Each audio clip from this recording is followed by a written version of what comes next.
here. I've got that camera rolling right there behind you. Ah. You can be in shot. Camera. Yeah. You can be in shot though.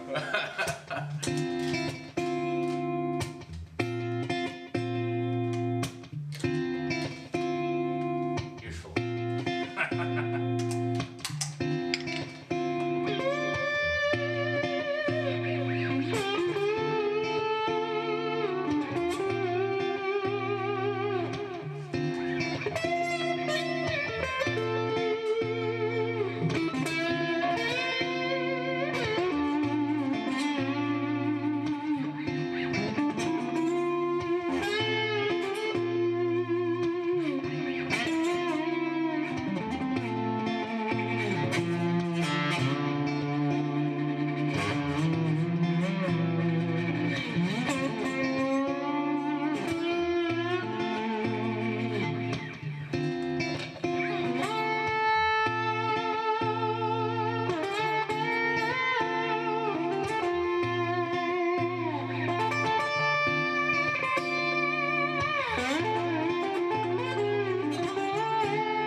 A couple of weeks back, I posted a little demo video of a Gillick guitar's prototype, the Contour 6.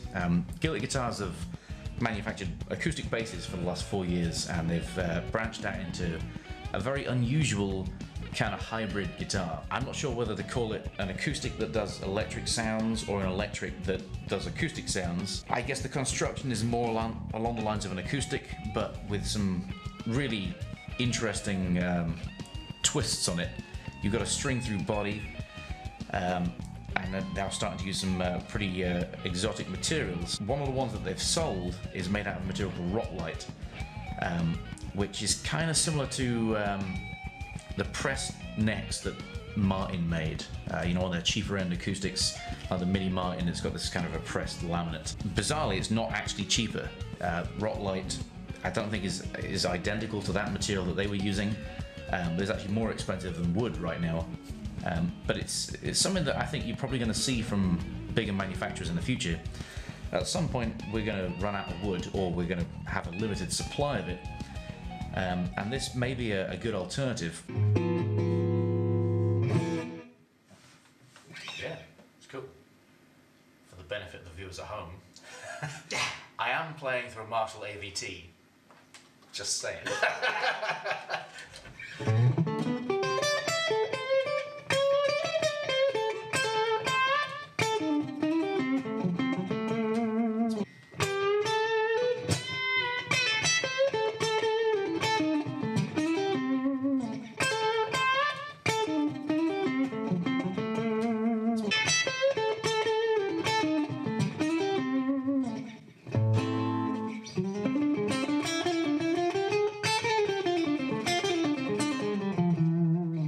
Before I go any further, I should say that I'm going to be at the London Guitar Show this Sunday. So this Sunday is the 28th of October 2018, and we'll be at the Kempton Park London show.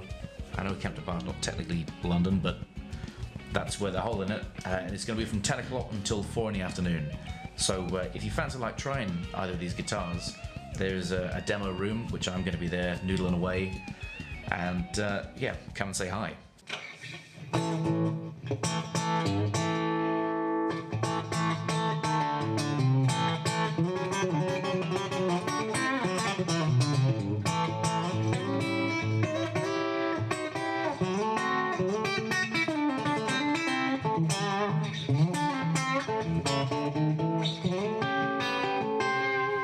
Tonally, I actually preferred it to the all mahogany version that they had there. The only difference between the two, it's identical construction, the only difference being the material it's made out of.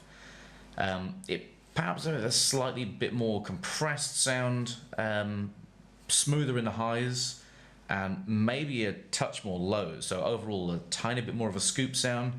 Normally I favour more mid-rangey mahogany guitars, but in this instance I prefer this Rocklite material, and it looks really cool. I mean, it looks like wood.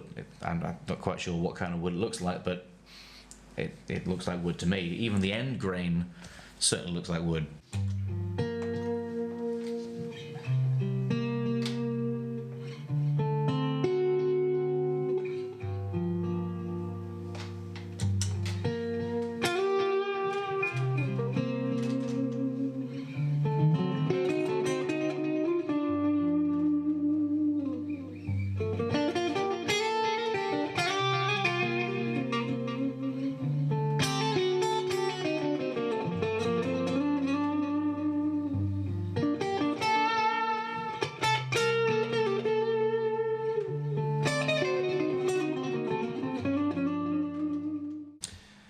Okay, I'm coming at you vlog style now. What did you make of the Rocklite?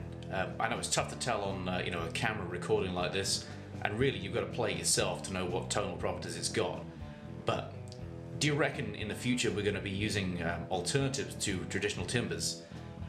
We can't just keep cutting down rainforests, especially to make budget instruments. I think there's plenty of budget instruments in the world right now. People can buy them used. I mean, how many guitar players are there by comparison to how many instruments there are in the world?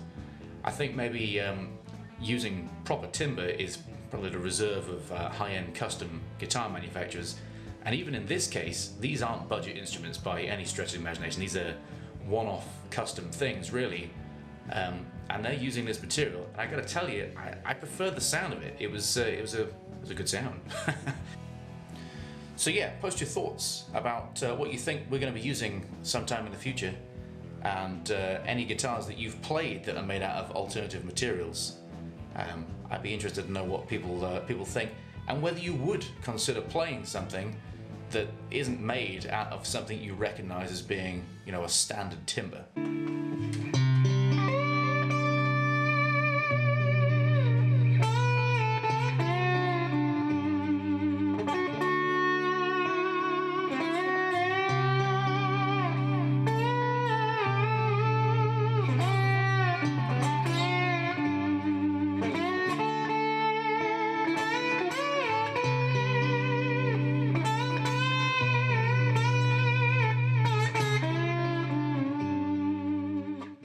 Right, I think that about wraps it up for this video. I'm going to do another one at some point that outlines all of the highly idiosyncratic, very original features of this instrument, because there's a lot to cover. They've really gone over the minutiae of some of the design aspects. But in the meantime, hopefully I'll bump into some of you guys on Sunday at the London Guitar Show. Later.